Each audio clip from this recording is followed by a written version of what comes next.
Bonjour tout le monde, je suis Thierry, je suis ravie d'être avec vous en ce jour du 23 mars pour aller voir la suite de cette semaine qui somme toute est fort intéressante si vous l'avez noté. On va aller voir avec le tarot des confinés ainsi que la roue chamanique. Je vais en profiter pour vous dire aujourd'hui que j'utilise ce carillon qui, euh, qui représente qui amène la vibration de l'eau. Ce n'est pas anodin, nous sommes sur le 23. Le 23, en l'additionnant, c'est un 5. Un 5, c'est un passage, c'est compliqué, c'est du mouvement.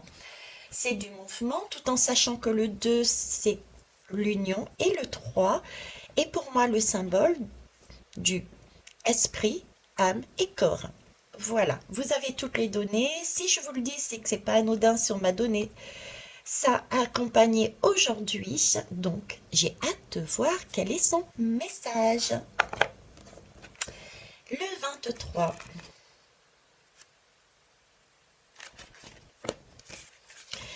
Alors, il est fort possible aussi que certaines personnes ne voient par hasard cette journée, mais sur un autre jour. Prenez tout de même le message. Ce n'est pas anodin, je n'ai pas mis d'année depuis le début concernant ce livre, ce qui veut bien dire que quand vous irez sur cette vidéo, c'est que vous avez été guidé dessus pour entendre le message. Allez, ceci étant dit, on y va. 23 mars. Je suis le faucon et je t'invite aujourd'hui à regarder la trajectoire de tes paroles. Chaque mot est tel une flèche.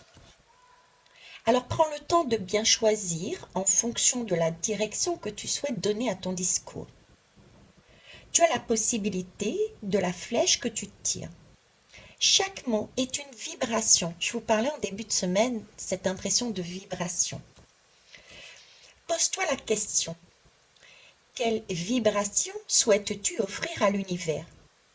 Au moment où les mots sortent de ta bouche, ils vont toucher la tête et le cœur d'une personne, mais aussi imprégner l'air qui entoure la terre. Alors parfois, avant de parler, viens avec moi.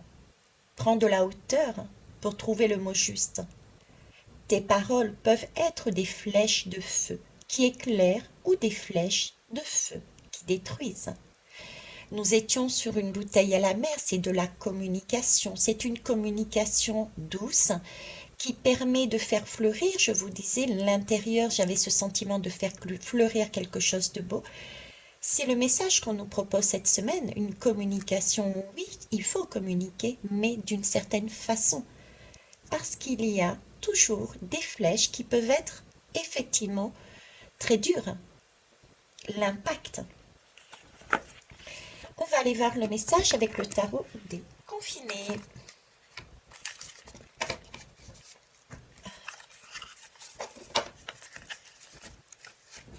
C'est parti.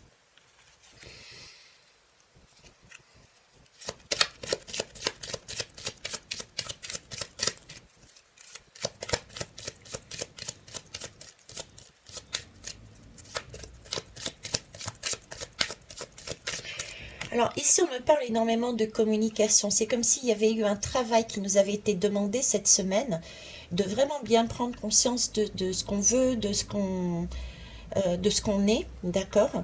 De ne plus se positionner en tant que victime et prendre quelque part sa responsabilité, mais aussi avoir conscience que nous sommes plus que ce que nous y étions avant, qu'on a la possibilité de se débarrasser, de faire un nettoyage de printemps pour pouvoir mettre des énergies totalement autres. J'ai ce sentiment à fur et à mesure que je vous parle, c'est comme si j'avais le chariot de cette lame, de cette année 2023, si on additionne les chiffres, correspond à la lame 7. La 7, c'est le chariot des confinés, j'allais dire, oui, du tarot, qui nous demande d'être en accord avec ce que l'on est et ce que l'on va dire et faire. D'accord? J'ai ce côté-là. Aujourd'hui, exceptionnellement, je vais dire le mot, nous sommes jeudi. Jeudi, c'est je m'autorise à dire, mais d'une certaine façon, nous sommes là-dessus. Tarot déconfiné, c'est aussi, justement, sortir de ce confinement. Nous l'avons vu avec Pluton et celui-ci. Ne plus se laisser enfermer par son petit diablotin intérieur et par l'extérieur dans des schémas qui ne sont plus les nôtres. Voilà, le battleur. Le battleur ici représenté par l'inconscient. Le battleur, c'est la personne qui a toutes les capacités, puisque nous avons été faire un tour dans notre vérité, notre réalité intérieure. Nous nous sommes fait confiance à notre féminité, à notre intuition. Donc nous savons que nous avons toutes les possibilités de faire ce que l'on veut. D'autant plus que Pluton a fait le nettoyage et a permis d'ouvrir toutes les possibilités pour créer notre vie. Alors, prendre compte tout de même par rapport à ce choix karmique qui nous enfermait, attention à nous avec nous-mêmes et les autres avec nous-mêmes, de ne pas, avec une parole, se laisser enfermer par des phrases qui peuvent être «Mais tu es inconscient et inconsciente, qu'est-ce que tu fais?» D'accord? Prenez acte du message qui avait été dit aussi, chacun a sa propre réalité. Et tout est juste, tout est lumière. Je vous souhaite une belle journée et à demain.